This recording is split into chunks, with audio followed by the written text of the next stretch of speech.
Each year, Microsoft Research hosts hundreds of influential speakers from around the world, including leading scientists, renowned experts in technology, book authors, and leading academics, and makes videos of these lectures freely available.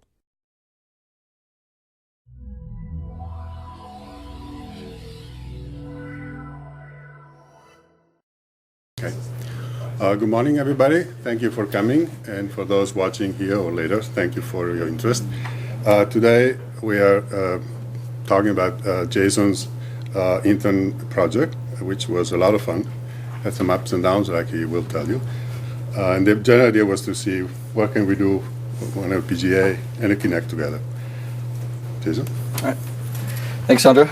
So thanks for coming, everybody.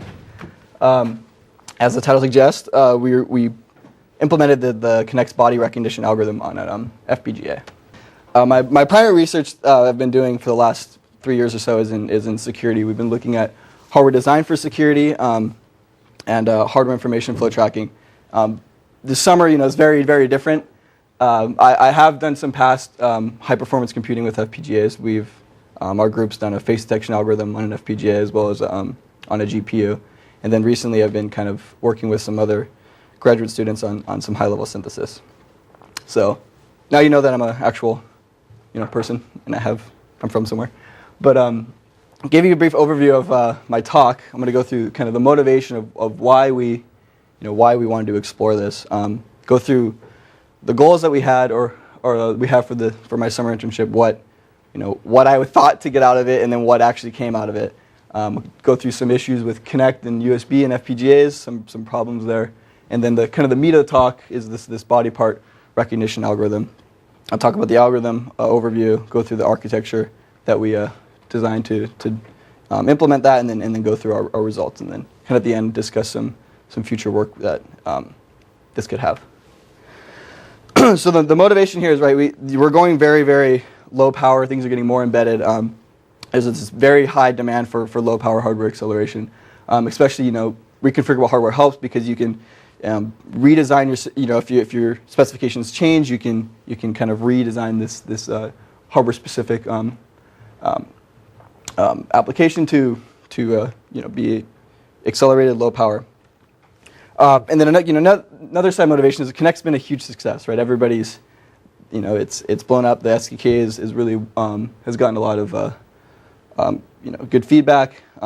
Also, the FPGA community is kind of lacking in example applications. There's not, they haven't really seen the push that that we've seen from the software guys using the Kinect. We haven't really seen that in hardware. So it's kind of we want to kind of promote that and get that going. And so they're very much lacking interfacing solutions and also just using the Kinect in general. And so this, in turn, if we get this hardware community excited, this will kind of promote the use of the Kinect in an embedded environment. It kind of opens doors for a lot of different hardware accelerated applications. And so our end goal, right, which was rather an ambitious goal, was to build kind of the Kinect system in hardware. So this is kind of the system that you typically see at a high level. You have your Kinect connected to the Xbox, which is connected over USB. The infrared sensor on the Kinect projects out a 3D infrared image, and it receives it back and is able to construct a depth image that says how far different things are from others. And so that gets passed to some sort of motion estimation on the Xbox, which will say this particular region is likely to belong to this player. And so it associates player information with the depth image. That gets passed into this kind of body recognition algorithm, which operates on these annotated depth images and returns a result of where different body parts are likely to be. So in that kind of example, you can see the head is this. There's a lot of pixels that have a distribution around the head. Says this is very likely to be in this part of the body. That kind of does some post-processing, which will lay out where your skeleton is likely to be, and then that kind of gets sent to the display. So what we want to do is just, like I said, build this entire thing, change what the Xbox does, and do it in hardware and see what happens. So the first thing we wanted to do was interface the Kinect with the FPGA via USB, and that was step one. So we want to be able to capture data from the Kinect. The second thing that we wanted to do was, once we have data, to do this the skeletization or the body part recognition algorithm, and possibly some other things. So once we get the data, see what we can do with it. And then lastly, we wanted to do kind of any sort of post-processing that we could do, either skeletization, or if we were going to do something else, we could do gesture tracking, things like that. We wanted to see what we could do kind of at the back end before displaying.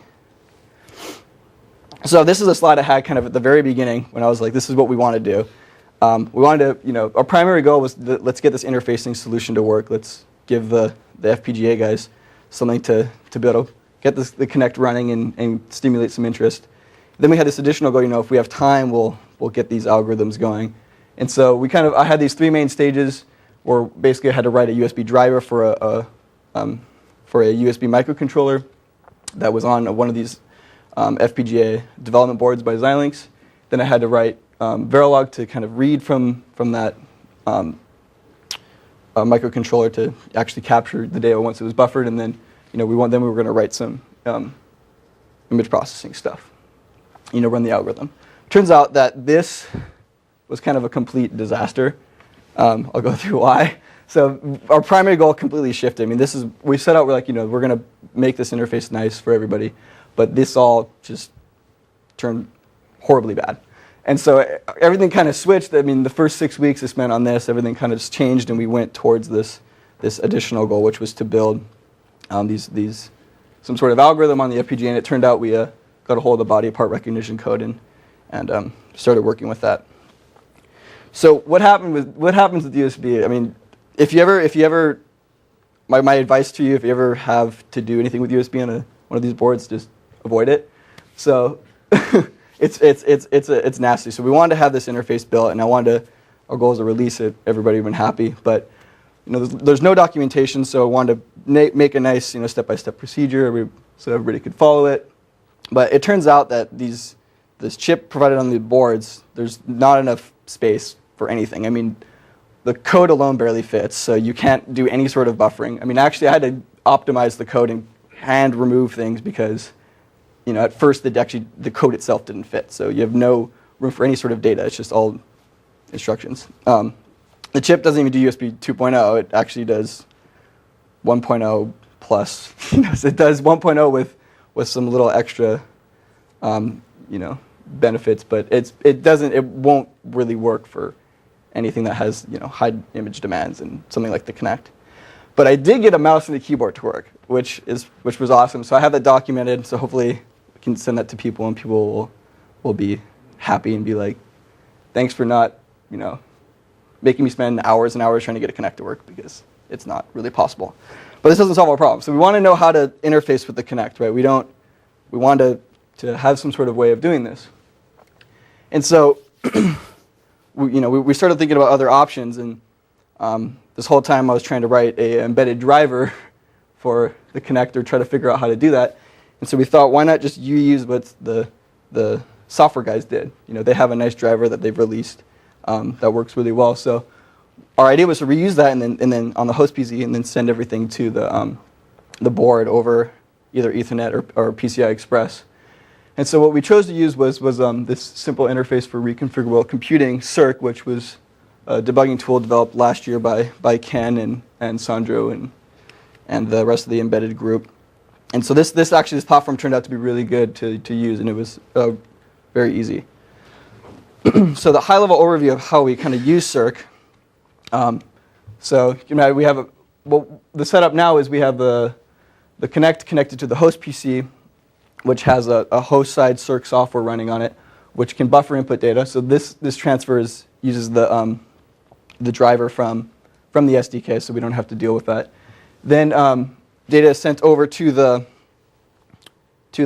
hardware over Ethernet or PCI Express. I use Ethernet just because that's what I use, but you can use either. And so you can see that it captures the depth image. You can send it over the Ethernet to the FPGA. The FPGA can operate on the depth image, generate some results, send it back, do some lightweight post-processing, and then you can display it. And so we have this kind of whole interface now built. We don't have to worry about USB, and this SIRC and everything is really easy to use, and it's already well documented. And so this kind of alone is a good interface for the FPGAs with the Kinect. So before I get into the detail of that the forest fire algorithm, body recognition rectangle there, probably be good to give you guys an overview of how this kind of algorithm operates. But beforehand, I'll just go through kind of some example applications of where this algorithm is used.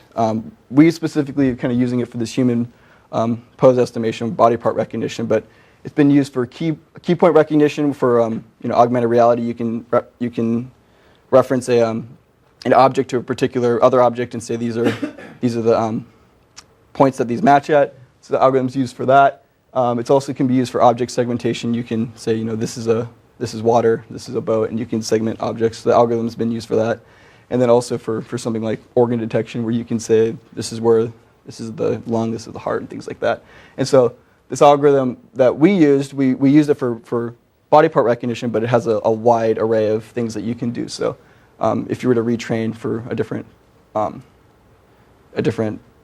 application, you could still run this thing on the FPGA. It would just be detecting your organs instead of your hand. So kind of the basics of how this algorithm works. This is a nice example that we obtained from Toby Sharp.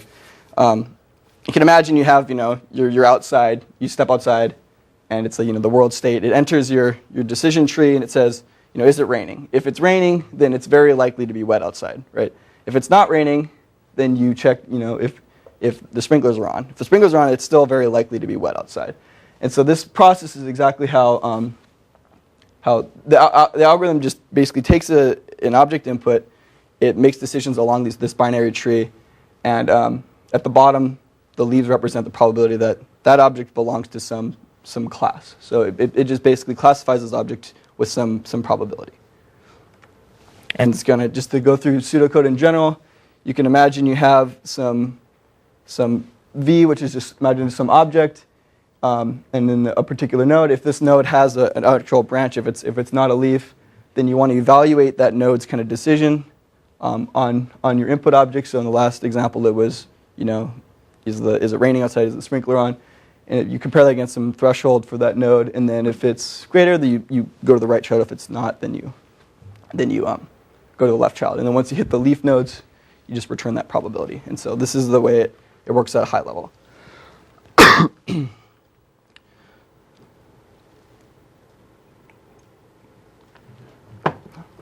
So what we did is we're dealing with depth images and with pixels. And so we use the same exact algorithm, but our object that we want to classify is a particular pixel. We want to see if it's a part of a specific body part. So the pixel enters this decision tree at the root, and then at each node, you evaluate the node's function on that pixel to determine whether to go left or right. The computation ends up being the functions of basically a difference between neighboring pixels. It grabs another pixel in the image, checks to see how it compares them and then makes a decision based on that. And then once you hit a leaf, it basically determines the likelihood that that pixel belongs to that particular body part. So it might be, this pixel is in your hand with 90% probability. Is it that what it returns? I thought it returned the probability that it's in all the body parts, right? So it gives you like the probability that it's your hand, the probability is your shoulder, the probability is your elbow. So you get this vector. Yeah, that's why I have multiple things here. So yeah, they're different weighted. At each loop node, you get a probability vector for all the body parts? Technically, yeah, but the actual implementation here is it's segmented. So this might be, hand, head, feet, and this one might not have head in it. But in general, I think they're... So it's, yes. But you get more than one probability. Yeah, I think there's 5. There's another one where you have like probability of wet. No. This doesn't just give you a single number like hand 0.5. No, it gives you a weight of, it varies. Yeah. Maybe not all of them. It doesn't give, well, at least for the database we're using, each leaf doesn't have all of them. But, I mean, they're all contained at some leaf. It's just, I think it's in chunks of 5, and then there's 31 total. And there are multiple trees. Yeah, and then there's multiple trees. So you just run this, our thing has 3 trees, and you run it 3 times.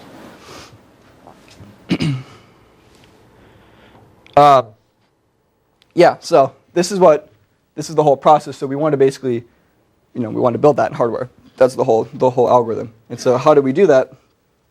We, first we need to have somewhere to store this binary tree. We store the binary tree in off-chip DDR. Currently, it's we modeled it because we didn't have time to physically deploy it on the physical chip, but that's where the database would be. I think it's roughly 24 megabytes, so it doesn't fit in the resources on an FPGA.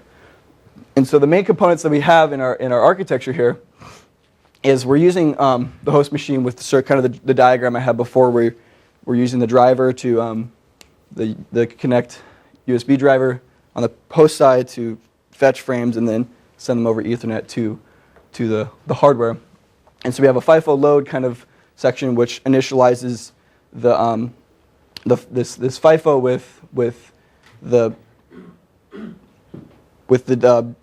basically with all the active pixels. So I mentioned before the depth frame comes in, it gets annotated with this player information.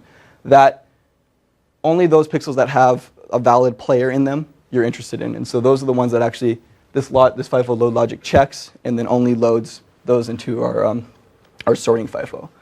And so the secret sauce in this is this FIFO sort, which keeps as you're making a binary decision left or right, it keeps the ordering of the nodes in this FIFO completely sorted. And what that allows you to do is it allows you to basically stream data. So every time you pop a pixel, it's always going to be in order in terms of nodes. So when you fetch a node from the database, you fetch its evaluation function, threshold, etc. That's all sequentially accessed. So you don't randomly bounce around in memory. And then kind of the last block is this compute, which is the evaluation function that I had in the pseudocode, where you evaluate the function, you pop a pixel, evaluate the function on that, and determine whether or not you're going to go to the left or right child. And so how does this thing work? This is a cool thing that Sandro and Ken came up with randomly, and they're like, this is perfect. So it's pretty cool. The idea is basically to whenever you go to a right child, it's a binary tree, so the right children always have a higher node index than the left children. And so as you're popping pixels, if a child's going to go to the right, you push it just at the beginning of the FIFO, so you just push it back into the queue. If it's going to go left, you need to actually write it somewhere in the middle and then rewrite what was there back to the beginning. So the idea is when you go left, it's going to be less than had you gone right, and so that needs to go somewhere in the middle. So at a high level, that's kind of how it works. I'll go through a specific example. So imagine we have this very simple decision tree here. We have our FIFO. It's actually it's a ring buffer. It wraps around, and so we have some pointer to head here. It's going to first imagine it first pops the I guess it's yellowish, the yellow, brown, or yellow, red, and black pixel, and it pushes them to the right. So the tail was here. It pushed 2, 2, 2 because they're all in the second node now. And then imagine now that the gray pixel, once it's popped by the head, it actually goes left. So what needs to happen is if you want to stay sorted, since we read all zeros, the head should pop a 1 next. You don't want to pop a 2 because then you're no longer in sorted order. And so the idea here is that you pop the 1, you pop the 0, you compute, you evaluate that you need to go to 1, you write that to where the hole was, and then you shift the hole over. And so by continuously running this, you're able to maintain a completely sorted FIFO. And so as you see, when the head continuously accesses here, it'll always access the nodes in sorted order. And so in doing so, you can take advantage of sequential memory accesses. So, it's really with DDR. If you're bouncing around in memory, you're going to get killed by I think it's roughly 10 times overhead in your latency.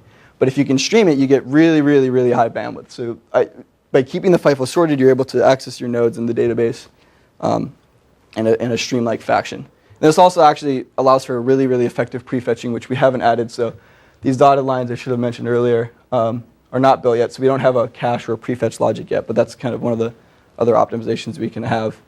But since the FIFO is sorted, you can easily look into the FIFO, see what you're going to need, and then you can prefetch that, and you know it's going to be used, for a long amount of time because it's sorted. You're not going to evict something and then have to put it back. It's going to be there, and when it's gone, it's gone because your FIFO is completely sorted. So to give you guys an overview of what sort of area we're dealing with this implementation, we synthesized it to a Xilinx MLxxx, which is one of their larger FPGAs. I think it's a pretty beefy device.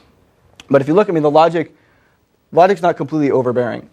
If you look at the actual registers used, it's 0, and the actual combinational logic, it's pretty small. The biggest thing is this is the memory elements, which makes sense. We have a big FIFO. We have these input-output buffers, that tends to be the determining factor. We actually cut this down by half yesterday because of a last-minute change. So that was cool. This actually used to be a lot larger. Would you happen to know how big those blocks are? So how much RAM total did you end up in?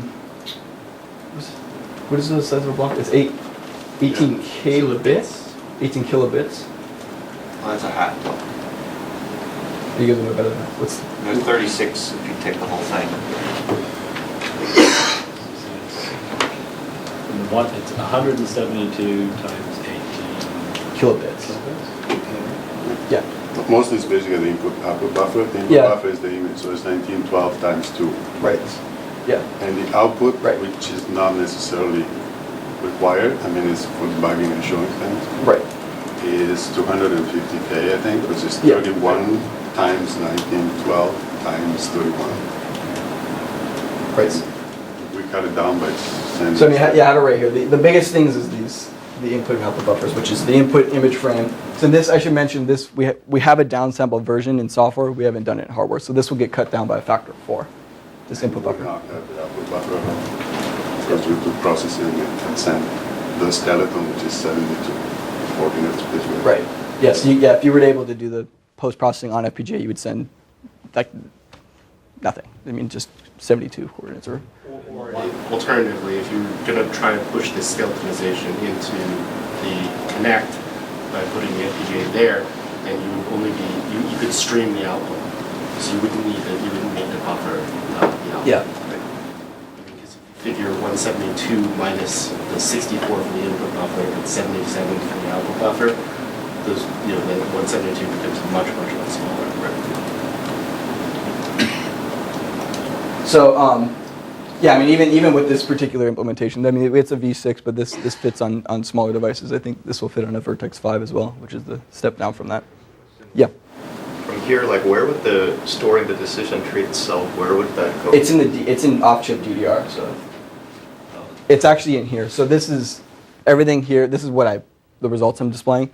So the database is 24 megabytes roughly, at least for this particular training, and so that's all stored off-chip. So that would require also the controller, have the logic for that, which is fairly beefy. Yeah. That would be, I think it's 10% of the V5, roughly. You can fool around with that too in buffers or not. That's a good point, right? But that would be a big chunk of it, yes. Yeah, you would need that extra thing, and then yes, that would definitely. Much more bigger than anything else. That just stands right. Yeah. We have plenty, at least in terms of logic, you can see we're not doing too much. It's mostly just these really small computations, and we're just moving a lot of data around. Do you know, I'm not familiar with the units like LUTs, just as a FPGA. Yeah. Do you have an idea about the gate count would be once you took the number of LUTs? I think the rule of thumb for a LUT is it's 8 gates? No. The conversion from LUTs to gates is It's at best very gray. Yeah. Okay. Well. The answer here is 2% utilization of the LX240T is nothing. The number of gates is basically nothing. Yeah, I guess my question is more geared to if you take that nothing and then you put 1,000 of them in there, is it still nothing? Or is it... Yes, you do want to replicate as much as possible, yes. Yes, I was just wondering, is it kilogates, is it 10 gates, is it mega gates? Just trying to get a feel. But if you replicate, you still pay a lot in RAM space, okay? Because you need to replicate. This program only allows 2 parallel accesses, so that's what you would want to fragment that. No, but you would be breaking up the sorting FIFO too, which means that you don't actually require any more. You just need more. You don't need more copies. You just need more. So the FIFO, yes, but the input image and the output buffers, those would have to be replicated. It's more a case, what I'd be mapping it to isn't FPGA. So I don't think there's a hard. It's gates, not much. So follow-up. That's a very, very rough estimate. The whole device is probably somewhere between 125,000 to 250,000 gates equivalent. So figure 2% of that. But that is at best to be taken, an estimate taken with salt. Yeah. Right, it varies by device, and then depends on what you're putting in the LUT, and they can be used as memory elements, they can be used as logic elements, and so. This includes Yeah, actually, I should mention that too. That's a good point. So this is actually with SIRC. So that's the whole thing. right. So that's in the future. That's all actual debugging logic. There's an Ethernet controller. There's these big, the buffers. You have to buffer the frame at some point, but I mean that's with all this extra SIRC logic too, which wouldn't be there if you were to. That's not split, right? I have it right here. So this is basically SIRC. This is the input buffer, so you can see this is the logic for SIRC. So TM is actually this is the fourth. This is the actual algorithm done. So this is the logic for that whole algorithm, and then this input-output buffer, the image input buffer, and then the output buffer for buffering the output results. Okay, so to kind of move on to our performance estimates, so we anticipate pretty big speedups over the software version, and so if we kind of look at this we weren't able to actually physically run it on the hardware because we don't have DDR controller yet, and things like that. But our worst case estimate, as you can imagine, we have the number of possible pixels, which is 19K, times the height of the tree. So for our particular database is 20. So you're going to have to, each node is going to go down from root to leaf, and that happens for all 19K pixels, and then you do that 3 times for each tree. So we estimate roughly about 1 million cycles. And if you clock this at 100 megahertz, you're looking at roughly 87 frames per second. And so I should mention too that I've never seen the entire frame as an active pixel, because as I mentioned, you only process the pixels that are part of the player. And so I think the most I've seen just is around 5,000. And so this essentially goes up by a factor of 4 on the average case. This is absolute worst case. and then also this is likely to be clocked faster. 100 megahertz is kind of on the slow end for one of these devices. The DDR will, once it's added, will skew this estimate slightly, because you could potentially have stalls and things like that. But keeping everything sorted, if we're able to stream quickly and effectively, this shouldn't be too huge of a bottleneck. And I should mention this is unparallelized hardware too. So as I showed, you just have things streaming. There's no replication of resources. We've downsampled the image in software. We just haven't built that in Verilog yet. And so you could replicate these FIFOs. You could replicate the input buffers, and you could do you could do a lot of parallelism here and speed this up substantially. And so, little estimate, software sequential. This is worst case that I ran on my desktop. It's about 10 frames a second with our software version, and then the estimate for the hardware is roughly. Yeah. For the software version, how optimized was that? Was it the code that you showed us before, at the very beginning, when you just described how the algorithm for decision trees work? It wasn't really optimized much at all. So it's not parallel. I mean, it's sequential, for one. There's no GPU acceleration. Sorry? There's no GPU acceleration. There is, right? That's what the Toby Sharp. Yeah, that's not what we use. In fact, the sequential means not even the one that runs on the Xbox. Yeah. It's parallel. They have that. But for that, you don't get the worst case. So the average case is about 3 milliseconds. Right. Yeah, Entire- so this is the absolute worst case. So. The machine that you're running your software sequential on, where you're getting 10 frames per second, what sort of What sort of CPU and sort of? It's a Xenon quad core, but I mean we were running. You're running single threaded, so it's Yeah, like no. It's single threaded. It's just just so it's like a 2 gigahertz machine type of thing. I think it's 3 gigahertz machine. 3 gigahertz? I think so. 2.8 maybe, close to 3. Yeah, but I can't remember. even on that one, you can do 187 frames per second on that machine, on that on the other scales. So I mean, like I should It's admit, hard to, you can't really measure the worst case and so on. yeah, because it's average. It's you running it while you're looking at it. So So we have a test image with 2 players, it's relatively full. That's what we use. You can't use it. Yeah. Worst case would be, say, an image of all ones. For the delta between your software sequential and your FPGA accelerated, is that for the same image? Yes, for the same image, in fact, and the software sequence is the same. I rewrote. 9x speed up using Yeah. FPGA.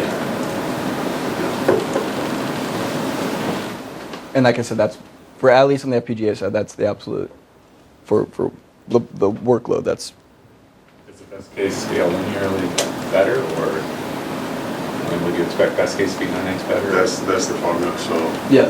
the less pixel you have linearly, the better. So what And I'm that- saying here, this is if you had, if every pixel was, after you segmented it, you still have the whole image, so. Which that doesn't happen. Person's right on that camera. It doesn't actually recognize you. It won't even pick you up if you're that So close. So. He's just saying 87 frames per second if you were processing The entire every pixel. Every Yeah. single pixel. And it's like I said, roughly it's normally about 4,000. I haven't seen it bigger than 5. So this is roughly 4 times bigger. 4,000 and for software sequential, what is it normally not worst case? What's The it same running? conditions basically. So if you They would both speed up the same. yeah.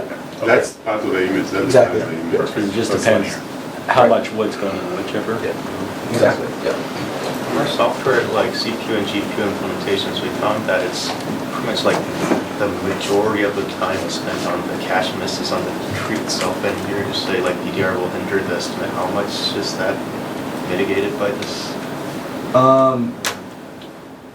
Well, I mean, our expectation is because we're sorting it, we're not going to have any sort of.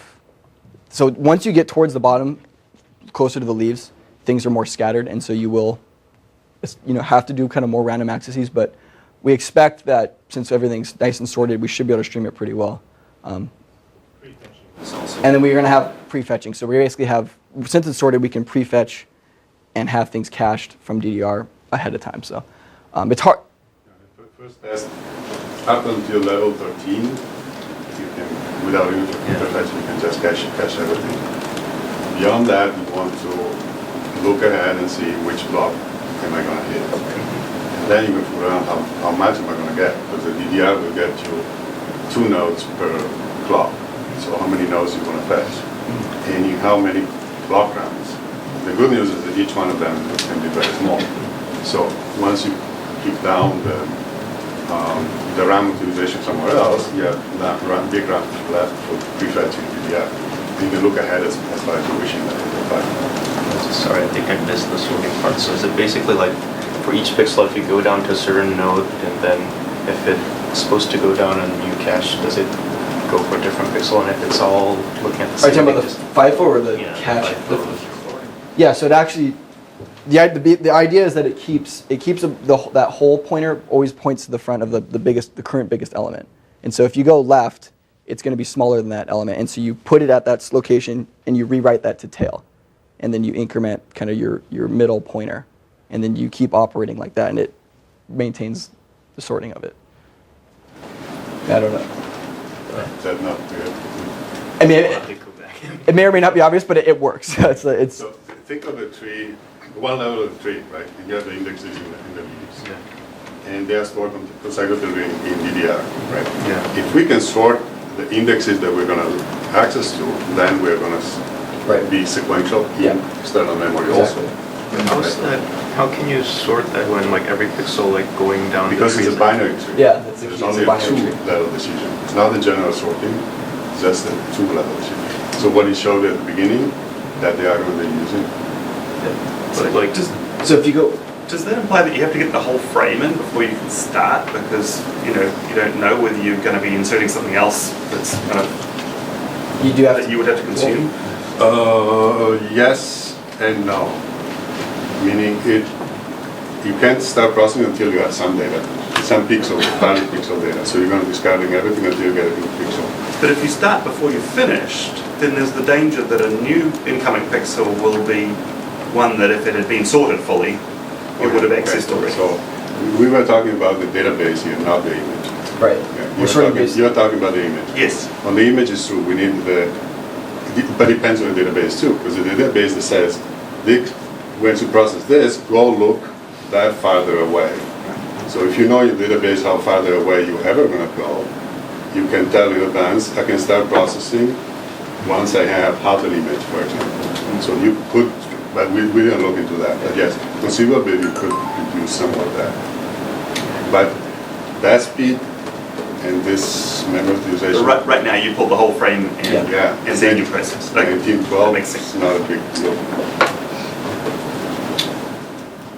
So we couldn't do the because that's basically the trick that we come up with. Yeah. So until you can be sequential, you will have holes, right? Granted. Yeah. Because when you start having a million nodes, you only accessing 5,000 of those. It's going to be big holes. So like you're saying, per pixel, the tree's being resorted? No, we sort the pixel. We sort what node the pixel is on, based on that. The computation of the pixel, the decision is where we go. And you can only go left or right for every one of these pixels. So we can keep this, when you put it back into the FIFO, we do this sort there, right? Yeah, it's sorting on insertion. So you pop, compute, is it left or right, and then you either put it. It's a schedule on how you process the pixel. That's what you're saying here. And this gets sorted on insert. Is it insertion sort? Yeah. There is a schedule. Yeah, it's the order that you're going to process them in. Exactly. So if you look at it, that's the schedule. Right. So you have 19, 12, well, whatever many already computed, so you can prefetch as far as So when you're processed, you go back to your next round. And it won't come back until 5,000 nodes later.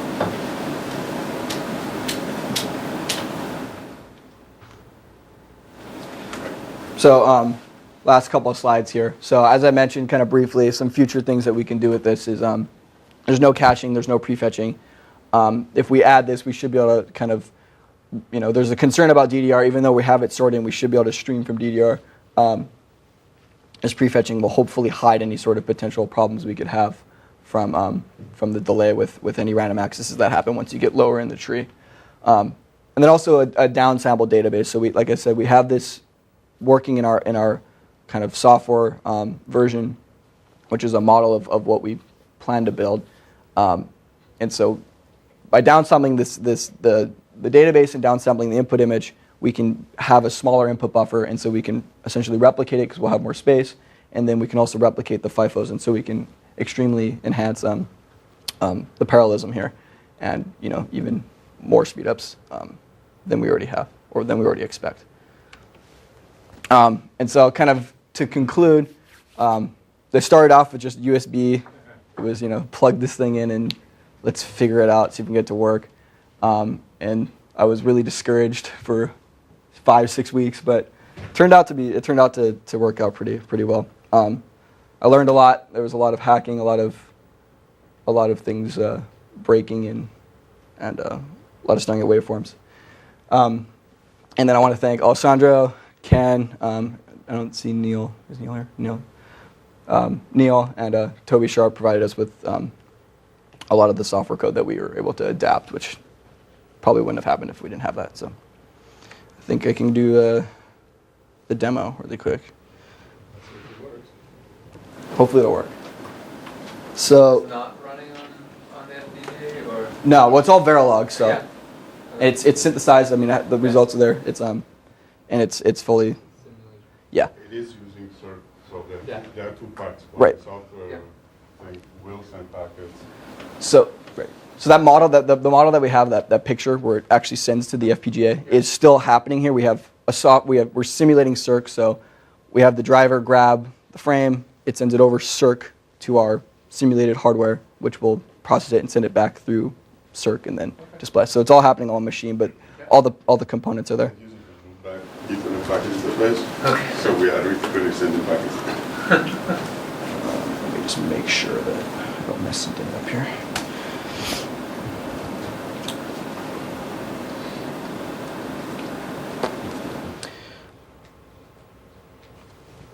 So, like I said, we have this is essentially the host machine. We have the Kinect capture and the software side of SIRC running here.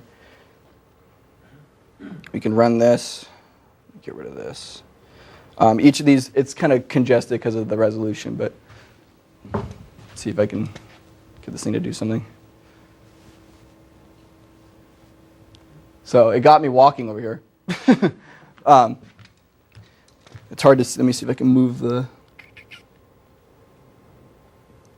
Yeah. It's hard to see all of it. I wish there was another way. So that was me. So that was my body. There's my head. This is something else moving on the... I don't know what it's picking up. Oh, it's probably this thing waving back and forth. But again, I'll just bring this up so you can see. So it goes through each tree, loading FIFO. It seems like it's still picking up that thing moving, because otherwise it would say no active pixels. But it reads the depth image, loads the active pixels into the FIFO, starts computing on each tree, and then once it's done, it sends back to SIRC and it all up. Now, there's nothing, so it's pretty quick. Yeah. And here it should be just not Right. working. So once it picks you up, see, it got him. So see, it's taking a while. No, still. Not pretty bad. And time me at 25 seconds. I think it got you when you were moving in. Yeah. That's it. So I'll yeah. Yeah, I can show.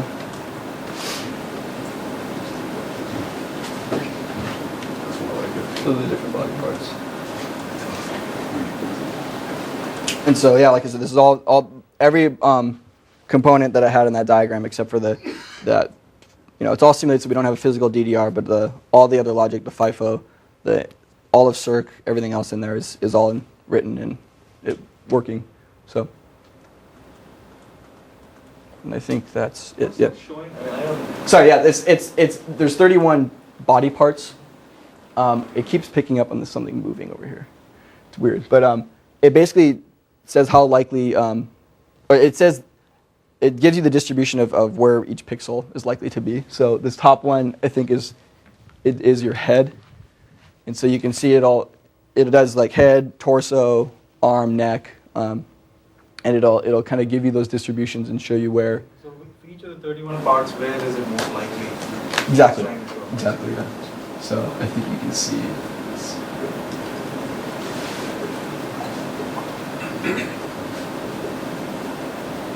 Yeah. So I don't know what this side thing is, but so the top one you can see on the top left is my head. Yeah, it might be the table, or Second one. I think it actually is picking up on you maybe. On No, the it's bottom the screen row there, itself. Is it the screen itself moving? but like on the Or is it bottom a- row there, like the second one from the left and the third one from the left is clearly the left leg, right leg, right? Right, I think there's somebody. And then think about the size of those from that perspective, it's got to be the screen. See if it gets a better one. Because it does everything: hands, feet. Does look like This is a demo effect. I've never seen it that bad. Trust me. It's how see. So you can see my arm up there in the head. It thinks my hands are my head with some probability. Arm, torso. I think that is actually you sitting there. So it's reversed left to right? Sorry? So it's reversed left to right from the perspective of the camera? Well, I mean, this is I'm not showing sure. to the left of you, right? So Yeah. Right.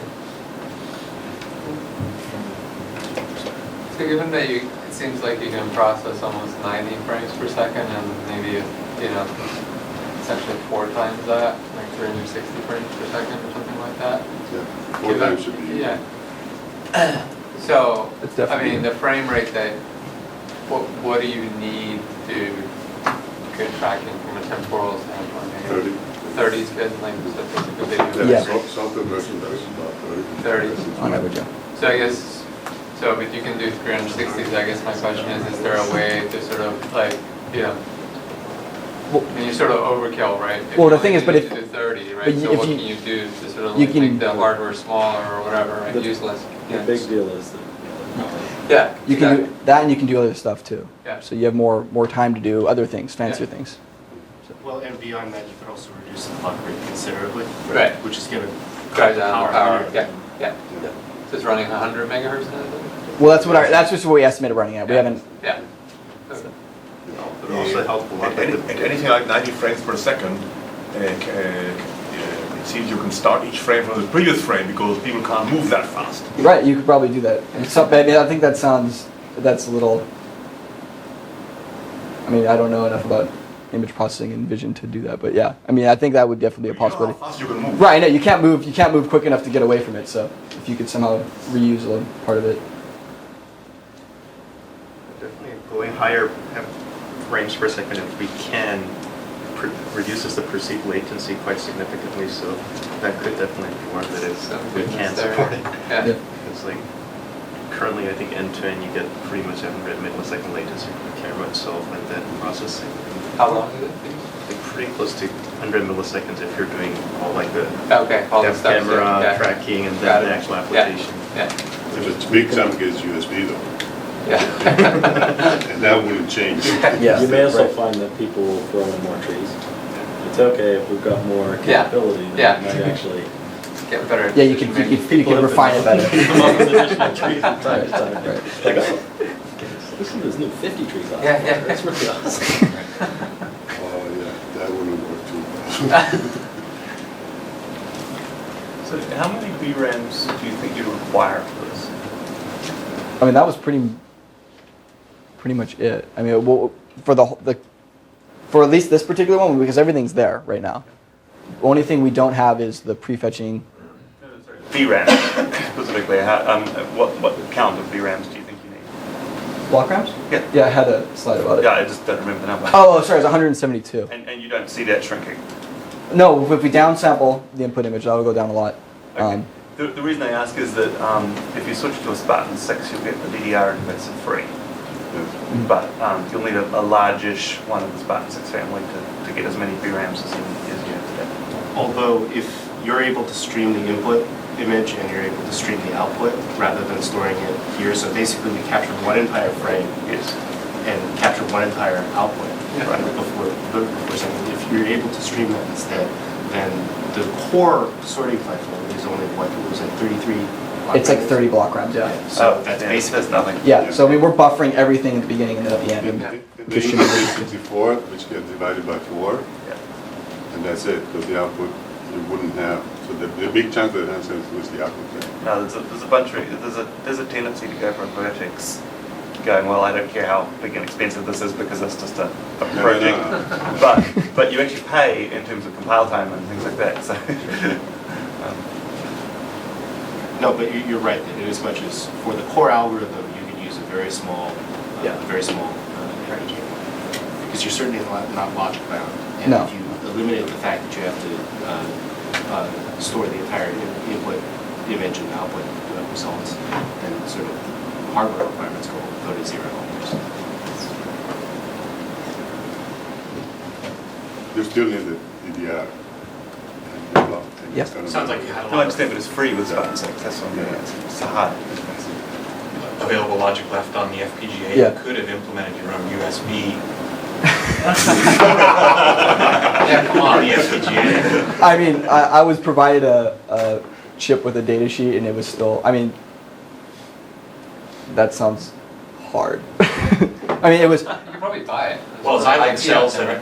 The problem, I mean, it wasn't so much the controller, it was the driver. I mean, we had to, because the USB chip, I mean, was functional. It just, I mean, it was lacking in external memory and space, but it was just, staring at all the driver code and there's all this stuff going on. That was, I mean, that's where, at least the complexity with getting something to work, at least like a mouse and things like that. But Keep in mind the Kinect is not a simple thing. It's a composite device Right. with a hub in front, Yeah. audio, two audio, and two video. It's not. right, we didn't even really know what how the different devices were separated, and it's kind of not.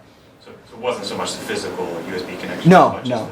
It was that's what got us to stop, because it was like, even if we get it to get the driver working, it's not going to fit, so it doesn't matter. So, but yes on both. 5 weeks is not enough. And 5 weeks is not enough to write a USB driver for the Kinect. Starting from zero, $500. Right. I got a mouse to work though.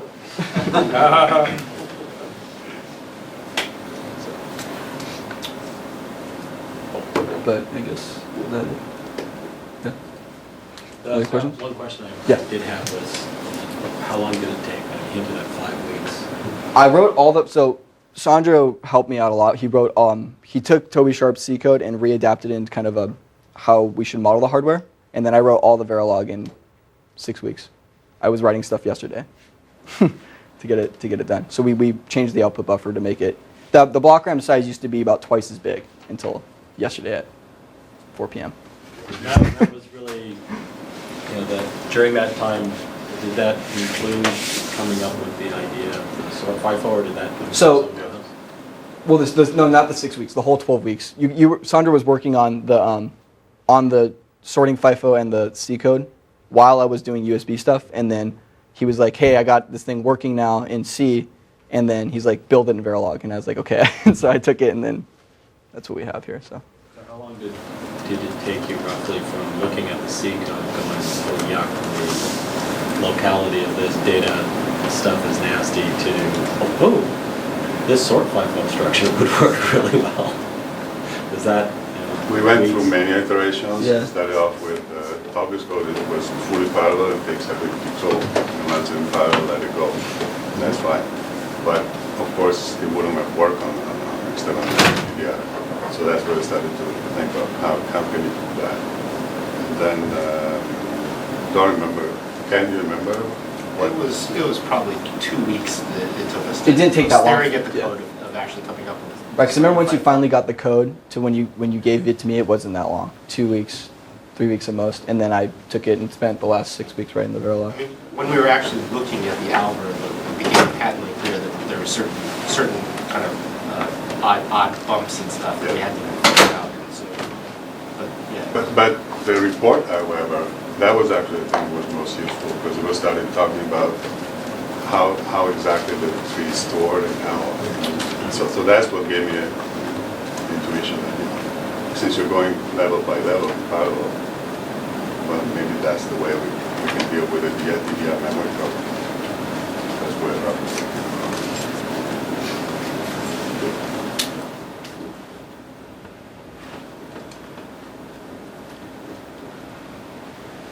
Okay, no more questions? We can close early. Thanks.